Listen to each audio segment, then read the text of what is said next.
Salam saudara-saudara terkasih, bertemu lagi dengan Kantus Channel dalam Renungan Harian Senin 15 Juni 2020.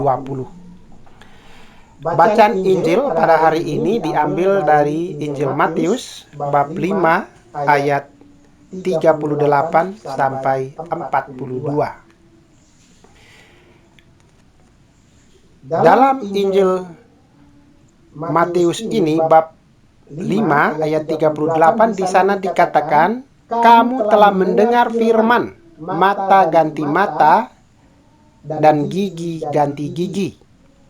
Tetapi aku berkata kepadamu, jangan kamu melawan orang yang berbuat jahat kepadamu, melainkan siapapun yang menampar pipi kananmu, berilah juga kepadanya pipi kirimu. Nah, saudara-saudara terkasih, di sini Yesus memberikan perspektif baru, penyempurnaan atau melengkapi apa yang kurang di dalam kitab Taurat. Di dalam kitab Taurat diajarkan gigi ganti gigi, mata ganti mata. Kalau saya membuat seseorang itu buta, maka orang itu berhak juga untuk membuat mata saya menjadi buta. Jadi sama-sama kehilangan mata. Ini yang diajarkan oleh hukum Taurat.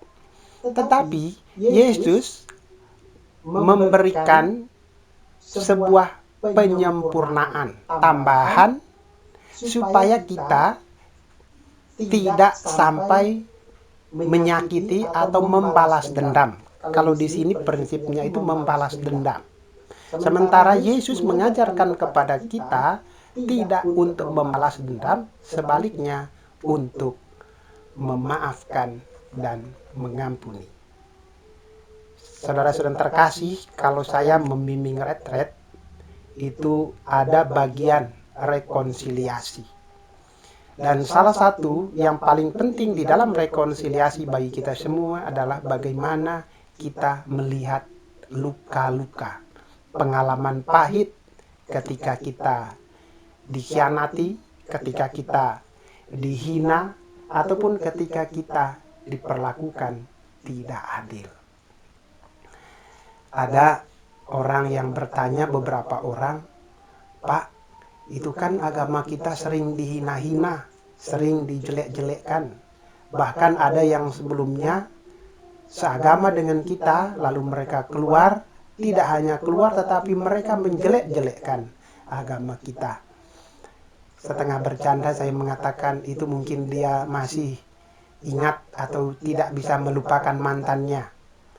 Tetapi sesungguhnya apa pesannya bagi kita dari hal yang kita lihat, bahwa ada orang yang menjelek-jelekkan agama kita, ini berkaitan dengan Injil hari ini. Ya. Maka kita belajar untuk mengampuni dan belajar untuk memaafkan. Maka Yesus mengatakan di ayat 39, jangan kamu melawan orang yang berbuat jahat kepadamu, melainkan siapapun yang menampar pipi kananmu, berilah juga kepadanya pipi kirimu. Ya. Jadi kalau kita ditolak, ya, ditolak, kita belajar untuk memaafkan. Ketika kita dihina, ketika kita dicibir, kita belajar untuk mengampuni. Dan sesungguhnya saudara-saudara yang terkasih, seperti hukum yang Yesus berikan, yaitu hukum cinta kasih, itu menjadi pedoman, menjadi patokan bagi kita.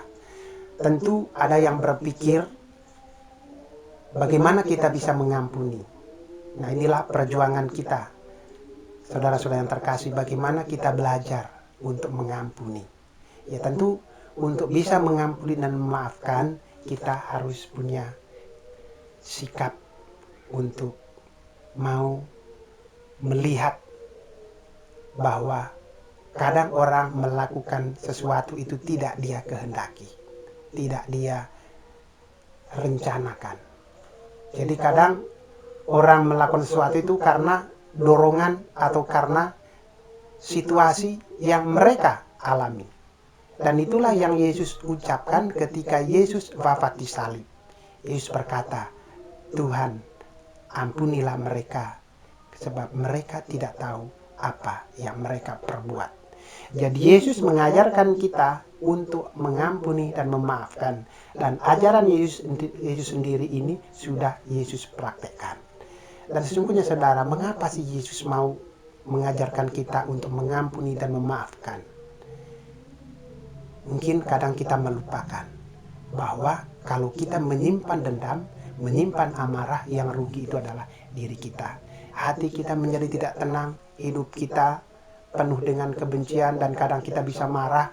Tetapi kalau kita mengampuni, memaafkan, maka yang mendapatkan manfaat bukan orang lain yang kita ampuni, yang kita maafkan, tetapi justru diri kita. Maka sesungguhnya Yesus mengajarkan ini tujuannya bukan untuk orang lain, tetapi untuk kita para pengikutnya, supaya hati kita damai, supaya hati kita penuh sukacita, dan kita disembuhkan ketika orang menyakiti, melukai, ataupun mengkhianati kita. Mari kita meniru Yesus untuk mengampuni dan memaafkan. Tuhan memberkati.